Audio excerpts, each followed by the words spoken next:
कोई भी लोन लेने जाइए आप, चाहे वो पर्सनल लोन हो, बिज़नेस लोन हो या हाउसिंग लोन हो, या आप खाता खुलवाने जाइए या क्रेडिट कार्ड लेने जाइए, वहाँ पे केवाईसी डॉक्यूमेंट्स ना बहुत ज़्यादा मैंडेट होता है। और केवाईसी डॉक्यूमेंट्स ऐसा कहते हैं क्लियर होना चाहिए। जब आप उसकी फ़ोटोकॉपी कराने जाते हैं तो उसकी बिल्कुल क्लियर फ़ोटो निकलवाइए, क्योंकि उस फोटोकॉपी को वापस से स्कैन करके ना बैंक के सिस्टम में अपलोड करना पड़ता है। तो पैन, आधार या ड्राइविंग लाइसेंस या फिर वोटर कार्ड, इन सभी डॉक्यूमेंट्स की क्लियर कॉपी निकलवाया कीजिए, पहली बात। अच्छा, लोन में जितने भी अप्लीकेंट्स होते हैं उन सभी का मोबाइल नंबर मैंडेट है। आजकल मोबाइल नंबर OTP के थ्रू वेरीफाई भी किया जाने लगा है सभी NBFC और सभी बैंक में, क्योंकि पहले बाई मिस्टेक नंबर चढ़ जाता था दूसरे किसी का, या जानबूझ के चढ़ा दिया जाता था ताकि फ्रॉड करने में आसानी हो सके।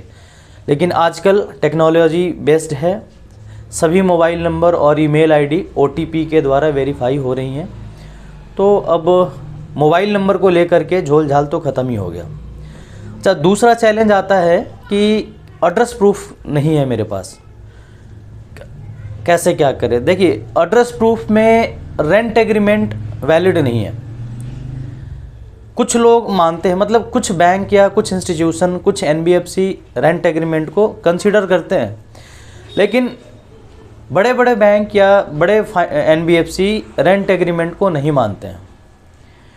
सबसे बेस्ट तरीका ये है कि LPG गैस का जो रिसिप्ट है वो लेटेस्ट होना चाहिए, उसको एज एड्रेस प्रूफ कंसीडर किया जा सकता है और वो वैलिड है सभी बैंक में और NBFC में भी वैलिड है। दूसरा, बैंक स्टेटमेंट भी वैलिड है। अगर आप जिस एड्रेस पे रह रहे हैं और उसी एड्रेस मतलब वो एड्रेस अगर आपके बैंक स्टेटमेंट पे छप के आ रहा है तो उसको भी एज एड्रेस प्रूफ कंसीडर किया जा सकता है, उस बैंक को, बैंक पासबुक को या बैंक स्टेटमेंट को। तीसरा, क्रेडिट कार्ड का स्टेटमेंट भी कंसीडरेबल है। कुछ बैंकर, कुछ इंस्टीट्यूशन मानते हैं, कुछ नहीं मानते हैं। तो स्टैंडर्ड वेरिफिकेशन बैंक स्टेटमेंट है, आधार कार्ड है, ड्राइविंग लाइसेंस है, वोटर कार्ड है और LPG गैस का रिसिप्ट है, जो स्टैंडर्ड डॉक्यूमेंट्स हैं एड्रेस प्रूफ के लिए, ये चल जाएगा। तो कभी भी उसमें मत रहिएगा कन्फ्यूज़न में कि एड्रेस प्रूफ में क्या दें ना दें। अच्छा, एक चीज़ और है, मैंने देखा है कि पैन कार्ड में और आधार कार्ड में और ड्राइविंग लाइसेंस में नाम अलग अलग प्रिंट होते हैं। पैन कार्ड में जैसे मेरा नाम राजीव रंजन कुमार है, तो आधार कार्ड में कुछ लोगों का राजीव कुमार आएगा, रंजन गायब हो जाता है। अच्छा, पैन कार्ड में और आधार कार्ड में भी डेट ऑफ बर्थ में मिसमैच होता है। पैन कार्ड पे कुछ और डेट ऑफ बर्थ लिखा है, आधार कार्ड पे कुछ और डेट ऑफ बर्थ लिखा है। पैन कार्ड पे पिताजी का नाम कुछ और लिखा है, आधार कार्ड पे कुछ और लिखा है। तो ये भी, इस तरह की भी मिसमैच सामने आती हैं। तो बहुत बड़ा चैलेंज नहीं है, लेकिन इसको भी समय रहते सुधारा जा सकता है। देखो, काम चलाया जा सकता है, सभी समस्याओं के समाधान हैं, समाधान निकाले जा सकते हैं, लेकिन कई बार ना समाधान भी फेल हो जाता है, काम नहीं करता है।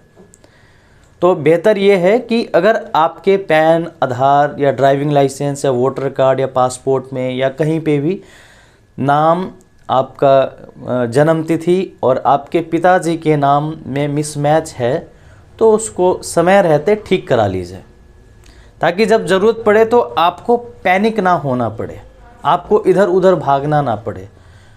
अच्छा, जब आदमी फंसता है ना, तो उस टाइम दिमाग नहीं खुलता है कि किससे मदद ले, और उस टाइम कोई मदद करके भी राज़ी नहीं होता है, जल्दी कोई मदद नहीं करता है।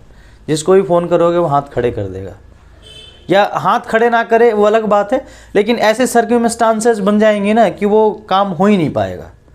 इसलिए बेहतर ये है कि समय निकाल के समय रहते इसको ठीक करा लीजिए। नाम, गाम, पिताजी का नाम, जन्म तिथि, ये सारा कुछ ठीक करा लीजिए। सभी डॉक्यूमेंट्स पे एक जैसा नाम, एक जन्म तिथि होना चाहिए, ये ठीक है ना। और दूसरा, जो आपके KYC डॉक्यूमेंट्स हैं उसको बिल्कुल क्लियर रखा कीजिए। जब भी उसकी फ़ोटोकॉपी करते हैं उसको क्लियर कॉपी करा के रखा कीजिए। चलिए, बहुत बहुत धन्यवाद। अगर कोई जानकारी चाहिए तो इस वीडियो के डिस्क्रिप्शन बॉक्स में गूगल फॉर्म है, उस पर क्लिक कीजिए और जो जानकारी चाहते हैं उस पर लिख दीजिए और मुझे अपडेट कर दीजिए। चलिए, थैंक यू वेरी मच।